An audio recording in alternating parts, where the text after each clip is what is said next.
Yes, it's Monday, and we all know what that means, don't we? It's time to talk about ghosts with I, Kevin Eustace, where we get to read out your fantastic listener ghost stories, and we also see what's been going on in the world of both I, my partner Rebecca, and her dingy Reddit corner, and of course we do a paranormal review, where I review something paranormal so you don't have to. And this week we're going to review the film Barbarian, which is it paranormal? Well, you'll find out. Anyway, I hope you've had a fantastic week and everything that you've wanted has come your way like some magical Santa Claus. I'm going to be left alone for a few weeks whilst Becca goes off to work. You'll hear more about that in Reddit Corner. And am I scared? Yes and no. Yes, because as you will hear later on, it turns out I might have seen something in the kitchen that I didn't really want to see. Let's just put it this way. I assumed it was something else. I rationalized it and went, ha ha ha, ha, I know what that is. But it wasn't. Let me just say that much. Anyway, before we go any further, of course, we need to say a big, wonderful thank you to all of our Patreons who keep the show going. When you sign up to Patreon, not only do you get 2 extra shows each and every week, like that's some serious output, baby, you also get your name sung out by me as a thank you on the show. You get 2 shows. One's a ramble, where, as you like, well, as you can see, I like to talk. And the other one's meant to be paranormal, and we do try our best to stick to a paranormal topic on that Patreon show. We really do. But you get over an hour's worth of extra content each and every week. Anyway, as I say, you also get your name sung out, and we're going to do that right now. The guitar is well and truly out, and we have 3 wonderful new Patreons this week. We have DV Young 444. Hold on, nearly got it wrong. DV Young 444, Sharon C, and Lucy. And your song goes like thus. Oh yeah. DV Young 444, Sharon C and Lucy. You've signed up to the Patreon. You're making me feel juicy. But I wanna say thank you. I wanna say thank you. Ended it on a very strange 7th there, but you know, that's what we like to do. And I do feel rather juicy. Anyway, with that said, shall we move over and have ourselves a paranormal review? I think we shall. Okay, so this week, me and Becca, for the paranormal review, watched a film which I believed was going to be paranormal. Is it paranormal? I don't know. I just don't know. Even now, years, well, not years, hours after watching it, I still don't know. It's called Barbarian, right? And the premise is, it's a good premise. Listen to this, and this is no spoiler. This is just, the start of the film. So a woman turns up at an Airbnb, middle of the night, pissing down with rain. She can't get in because the key code doesn't work. There's a guy already in there, but he's a nice guy. He says, "Oh, it's double booked. I booked it through a different site." "What do we do?" they say to each other. And then he says, "Why don't you stay here and we'll sort it all out in the morning?" And then the film begins. Okay? But there's spooky things that goes on. There's like doors closing where you're like, was that a ghost or was that a human being? But what I really hate in films is when you see the thing. And in this, you see the thing. Not only do you see the thing features quite prominently. Um, and as soon as I realized it was going to be a thing movie and not a, is that a ghost? Is that a ghost? Why can't I see this entity? Why are cups moving around me in a tornado formation? Why am I terrified out of my tiny pants? When I realized it wasn't going to be that, I turned off. But Becca liked it. She was like, no, I think it's a metaphor for it. She would probably, arguably, not even arguably, she would definitely do a better film review on that film than I would. Because she would be like, I think it's a metaphor about how men and women in today's society, whereas I'm more like, oh, I got to see the monster. Boo. Um, so yeah, is it scary? Yes, you will jump. I jumped still apart, even though I knew I was like, ugh. Because see, like I say to Becca, in my mind, I'm not asked about things. I don't get scared about things that I think I could encounter in everyday life now. I'm not saying I think it could encounter a monster in everyday life. But like true crime, like films on true crime, for example, where it's like he's a murderer. It's a real story. What he used to do was hide in a bush and he'd jump out, he'd stab people in the neck. And people watch it and go, "Oh God, wasn't it horrible? Wasn't it terrifying?" It's like, no, because humans are bellends and they do this sort of thing to each other all the time. What's horrifying and scary is when someone opens a room and a book hovers in the middle of the room and starts going on fire. That's terrifying because no one it's like, well, we as humans can't do that. So how the hell's this happening? Ah, my tiny mind's exploding. But when it's like, I'm just a creepy guy who lives in a house. It's like, oh, for fuck's sake. So, did I enjoy it? No. For the first time ever in a review that I'm going to give, and it is for a film, it's going to be one thumb up, one thumb down, but the thumb that's up is kind of down, if that makes sense. Because I never want to give a fully negative review, but it wasn't for me. If you like the sort of stuff where you're like, could that happen? Maybe, yeah, okay, it's not that paranormally, then give it a whirl. If you've got nothing better to do, basically, then give it a whirl. If you've got something else to do that instead. And that's my review for Barbarian. Maybe you watched it, maybe you liked it, let me know, but for me, it was a no. And that's the end of the review, really. Sorry about that, guys. Sorry to the makers of Barbarian. If you're listening, I'm sure you're all lovely people. But for me, it's one thumb up, one thumb down, and the thumb that's up is kind of down. Yes, so now it's time for my favourite part of the week where we get to listen to your true paranormal experiences read out by me. I mean, I don't like listening to my own well, I clearly like listening to my own voice. But what I mean is we get to hear your true ghost stories. And I've never heard them before. And I love a story I've never heard before. And we're going to jump right in. We've had an email from Matt. And this is his story. My story starts here. I was around 20 years old and I'd never thought about paranormal activity ever. My grandfather became sick with cancer. So I moved to take care of him. One night, I was awoken by the hospice nurse and I watched him take his last breath. After that, everything changed. I felt more sensitive, I guess to the third eye. So around 10 years later, my brother-in-law and I decided to create a paranormal research team. So we did a few places with some minimal results. So this truly is where my story begins. I lived behind a historical society that preserved a homestead in Ohio. We wanted to investigate the place, and I reached out to the caretaker and we got permission. So we decided to do a 3-day investigation. The first day wasn't really productive. The second day we had recorders and we had 2 Maglite flashlights. We decided to try the flashlight communication method, and that went really well. We met a spirit called Mary. So this is in Ohio, and it's the Hootinger homestead. So we go back a second night and we went to investigate the main house. We had 5 of us, so one of us stayed on the main floor, myself and my brother-in-law went to the basement, and 2 others went to the second floor and the attic. While we were in the basement, everything went really dark. We experienced true darkness. We got damn near sick, so we left. As I mentioned before, I lived behind the house we were investigating. So it was winter in Ohio, and there was snow on the ground, so we would gather back at my house to warm up and listen to the recordings. So this is the part that really affected my life. Everyone pulled stuff out of their pockets to warm up, and we started listening to the recordings on the laptop. Then the flashlight started answering the questions that we'd asked in the basement. Again, 1 on yes, 2 on no. I read the Lord's Prayer in hopes that the spirit would leave. Things were quiet for a few days. Then my boys started telling me that they would be visited at night by Mary and by Ferdinand. They were 6, 4, and 2.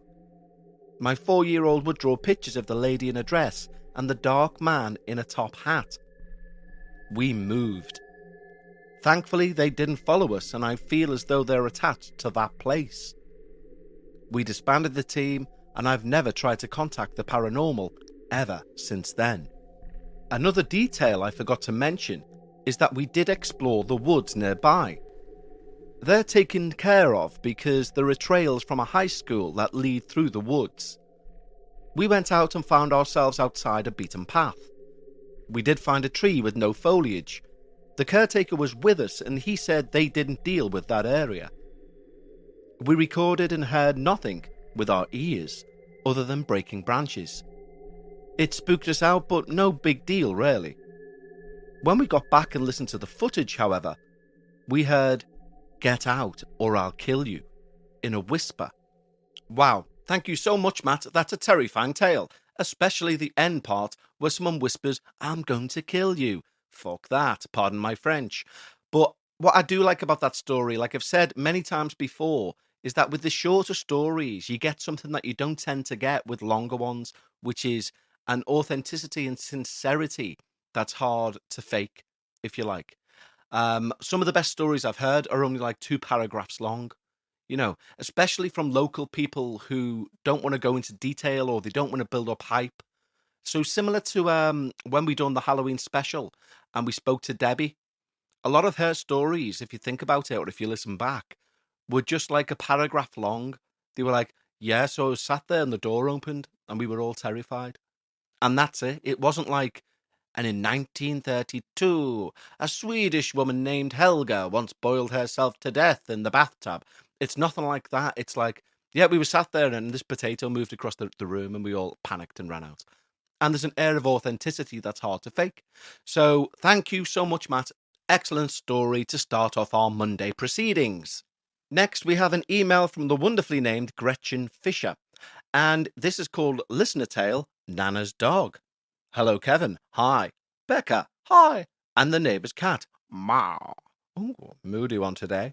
My name is Gretchen and I'm from North Carolina in the United States. I've always been interested in the paranormal and I love both the dark paranormal and we need to talk about ghosts. Why, thank you, Gretchen. My personal experience with the paranormal is not dark, but I figured you might like to hear about it anyways. Yes, we do. So this is Gretchen's tale. Just for some background, when I was a child, I lived with my mum, my younger sister, and my former stepdad. We lived in the eastern/central part of North Carolina. My nana is my mum's mum. My nana lives in Clyde, which is in the western North Carolina. We would always spend most holidays at my nana's house. I also got picked up often by my real dad, since he lives in that area also, but that's not really important to the story. My nana had a black chow chow dog named Hannah for most of my childhood until I was in my early teens. She was always very sweet to us. Overall, a great dog. She loved getting pet and she loved hanging out with the family. We had to leave the TV on if we left the house so that she wouldn't get stressed and tear up the furniture. But she was always such an angel when people were home with her. When we visited, my younger sister and I would share Nana's bed and my Nana would sleep on the couch. Hannah would always sleep right next to the bed that my sister and I shared. When I would get up to use the bathroom in the middle of the night, I would feel Hannah's fuzzy warmth under my feet because she laid right at the spot where you would swing your feet to get out of bed. For many years, I would always carefully step over her. She would sleep calmly and be there still sleeping when I came back from the bathroom. One day, my Nana called us to say she had to put Hannah down. I don't remember the reason, but I know Hannah had some tumours and some health problems. For a couple of years after that, we visited regularly with my Nana during holidays. No Hannah. She was missed, but I never really thought much of it other than she was gone. Maybe when I was around 15 years old, I think it was Christmas time. My sister and I were still sharing the same bed that we always did. I woke up needing to pee. I swung my legs out of bed and felt Hannah's fuzziness and warmth under my feet. For a moment, I lifted my legs up to carefully step over her. And then the realization hit me. Hannah had been dead for about 2 years. I looked down towards my feet and there was nothing there. I felt around with my feet to see if there was something that could have caused me to think it was Hannah. But it was cold and hard carpet.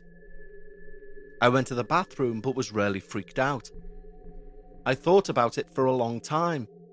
I definitely felt her hair and her warmth on my feet. I've never been one to sleepwalk or have dreams that leak over into reality. I was awake, going to the bathroom, pulled the covers off and was completely aware of my surroundings. Also, it had been a couple of years since Hannah had died, and I'd not felt this pseudo-dog feeling close to the time she died. We stayed with my nana for a little while longer since it was the holiday break. A couple of days after the encounter, I started hearing, several times per night, a sound like dog toenails clicking on the wooden floor by the stairs, which is also a common sound I would hear when Hannah was alive. I heard this sound 2 nights in a row. I was never really super close to Hannah because we would only visit a few times a year, but I'm sure that I felt and heard her on that Christmas holiday visit. I've not heard or felt her since. This is my one and only paranormal experience that I've ever had, so I wanted to share and see what you think. I still think it's a little weird because Ghost Hannah felt warm under my feet. Not cold like most paranormal experiences that you hear about. Please let me know what you think, and thanks for reading, Gretchen. Well, Gretchen, as long-time listeners to the show will recall, when I began this show approximately 4.5 years ago, I had a strong remit that I would not be interested in returning from the dead pet stories. I wasn't interested. I had no heart or emotion in the subject matter at all. And then we got a cat. And all of a sudden, every single paranormal pet story I'd ever heard came hurtling towards my heart like an arrow shot from a distance. And now I'm like, fucking hell, how could I have been so cold in the past? When people say, my beloved pet of 12 years has returned, and I'll be like, I don't care. Show me a poltergeist or a demon, for God's sake. But now I've got a cat myself. I'm like, if anything happened to that cat, if someone hurt this cat, I'd be featured on a true crime podcast for doing things to the person who'd done it. Honestly, genuinely, and sincerely. I don't care. I'd serve time. I'd do life. I don't care. So my point being is that I'm now a change of heart person when it comes to paranormal pet stories. So what do I think you encountered? I do think that you encountered the little wee doggy. I do. I think, if we have these this podcast exists because people out there such as you and I believe in the paranormal, or at least have an interest in the idea that life goes on after death, and that human beings can walk around and either be nice or can knock a cup off or can be a horrible fucking demon. But we believe that there's something else out there. So why shouldn't that be the case for animals too? You know, and maybe almost like a residual haunting, it just goes on about its day. Like if you can hear the click clacking of its claws. I mean, because I'm an absolute, what's the word? Where you think the worst all the time, a catastrophist. Because I'm a catastrophist, I would be thinking the click clacking of claws would be that of a demon on 2 feet walking about, deciding when to pounce, not that of a kindly little dog. But I'm sure it is just a kindly little dog. My point being is that maybe it's like a residual haunting of the dog, just going about its happy times.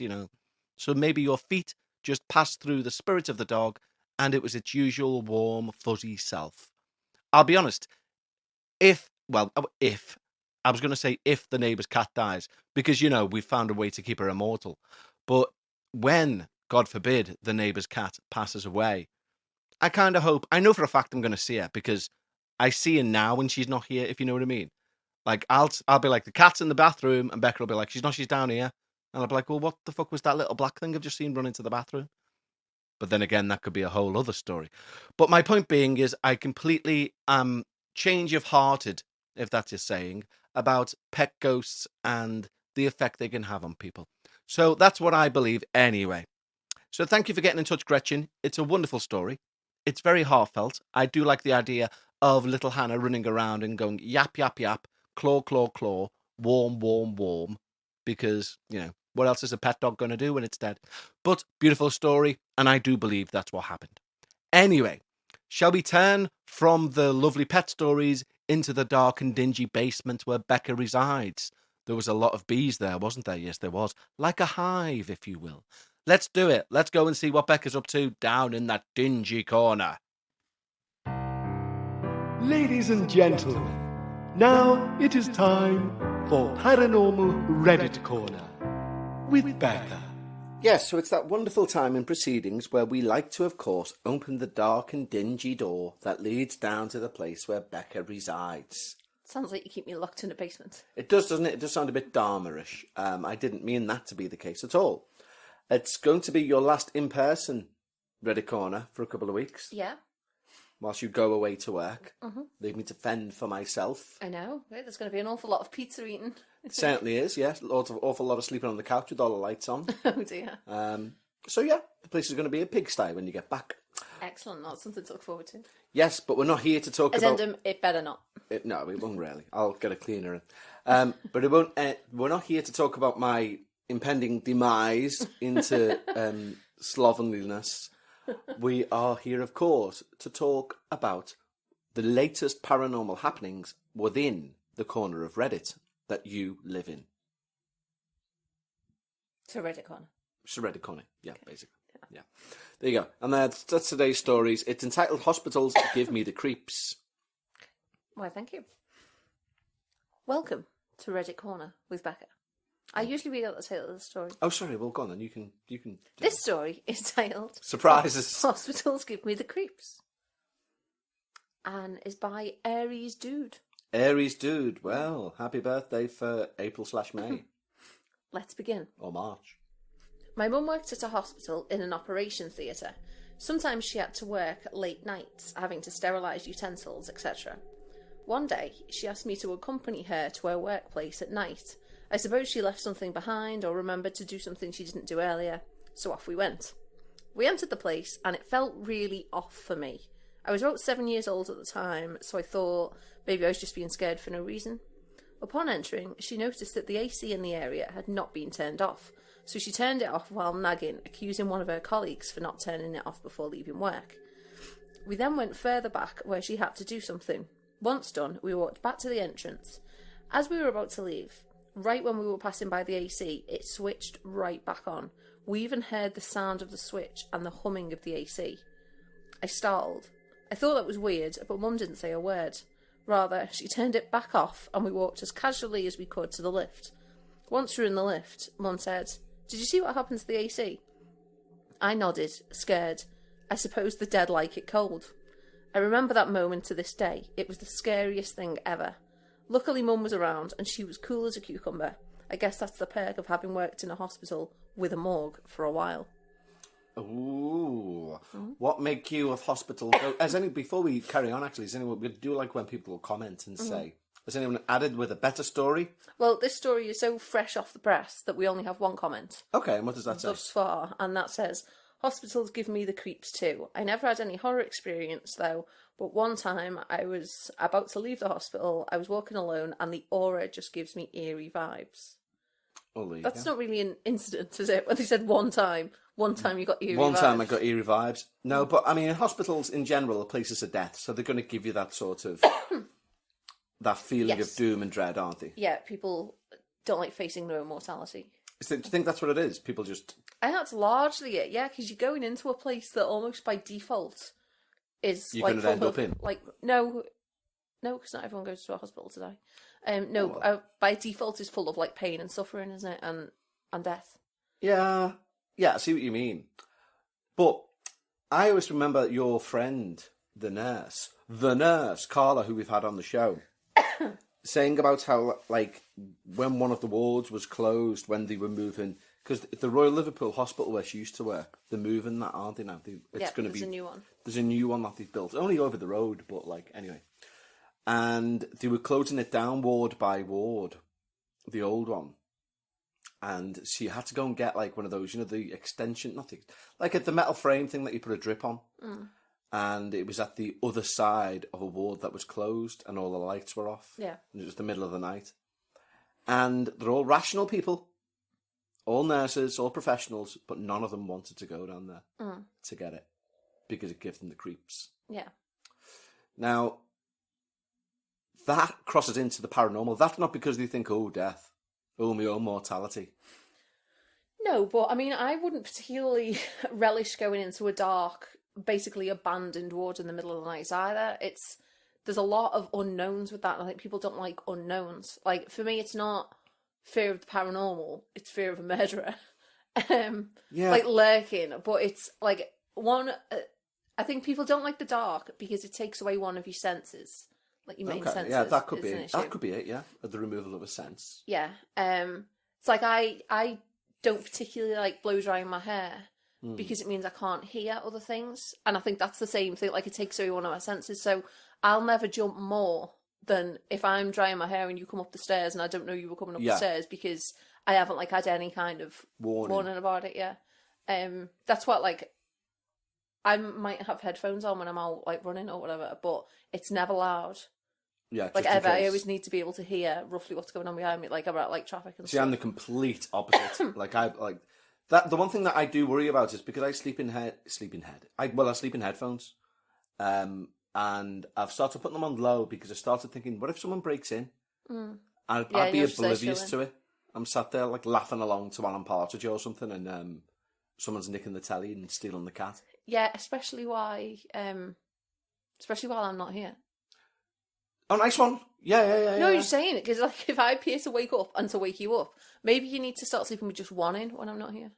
Bekah, I'll be sleeping on the couch every night that you're not here. Because someone breaking in, fine, that's beyond your control. Someone takes the neighbour's cat, you are in trouble. Fair enough, yeah. Big trouble. Especially because, I mean, patrons found this out yesterday, but we were sat on the couch talking, and I said, oh, I had a funny piece of, like, pareidolia the other day. I said, I was sat there where you are on the couch, and I'm looking in towards the kitchen, and I said, you know where those shelves are? I said, well, it looked like there was a person standing there because the top shelf, like, was reflecting light. Ha, ha, ha, ha, ha. And you were like, which shelf? And I was like, oh, do you mean, like, the oven thing? And he was like, no, the shelves. Wait a minute. You can't see the shelves. You can't see. There are no shelves there. You can't see them. I thought you could, because where we do this podcast, like where we're doing this right now, I sit on the right side of the couch, you sit on the left. Yeah. And when I seen this thing, I was sat on the left side. So from where you were, I assumed you could see the shelves. Like, I assumed I seen the shelves. So through the doorway, the shelves are on the wall to the right of the doorway. And I thought they jutted out. And that's what was causing this. I mean, they do, but not to the extent that you can see them from you can't see them from there. And honest to God, quite funny. On yesterday's Patreon, I nearly jumped through a window. We got the live discovery that you can't actually see. I was like, no, the shelves. You were like, do you mean the oven hod thing? I was like, no, the shelves there. Why can't I see the shelves? You can't see the shelves from where you sat. Oh my God. So that was pretty terrifying. What was it? Well, exactly. So yeah, I am going to be sleeping on the couch. Unashamedly. I'm going to move the cat bed down here. She's going to... No, then again, she stares at things, doesn't she? She'll see a spider. It's always a fly or something, though. Yeah, it always is, but it always is until it's just me, and then it'll be Beelzebub himself. See, I'm a bit worried because you're so suggestible, and I feel like you're already talking yourself into being scared. I am, yeah. Whereas, like, if you didn't do that, you know, if you just, like put the TV on, so you got some background noise, nice lamps on, and think, like, nice, warm, cosy, then that's how it'll be. Yeah, exactly. Well, that's exactly what I'm going to do. Throughout the night, whilst I sit on the couch and fall asleep. Go to bed. It's a nice, cosy, warm bedroom. It is a nice, cosy, warm bedroom, yeah. You can have the lamps on. What do you say? I can have the lamps on. You make it sound like we have, like, rules for electricity. No, you're saying I'll be having the lights on down here, so you can have the lights on up there. Well, I'll be down here anyway, being safe. Might have a knife under the couch just in case. Yeah. Anyway, Bekah, thank you for allowing us into your dark and dingy corner. You're welcome. And you know, we might be doing this remotely next time, or we might not be doing it at all, depending on because I might be busy. Yes, depending on technology. Yeah. So we will find out. And unfortunately, from 4,000 miles away, you can't thrust a microphone into my face and say, "We're doing Reddit Corner now." Exactly. Yeah. I have to actually agree to it in advance. So it might be your last one till December. So have you got any messages for the guys? Well, no, because I hope to speak to you soon. Well, there you go. Well, there's always hope. Okay, well, as always, thank you, Bekah. You're welcome. And we'll speak to you when we speak to you. Thank you for visiting Reddit Corner with Bekah. We hope to be back soon. Tatty bye. You can say goodbye too. Bye, guys. I just have.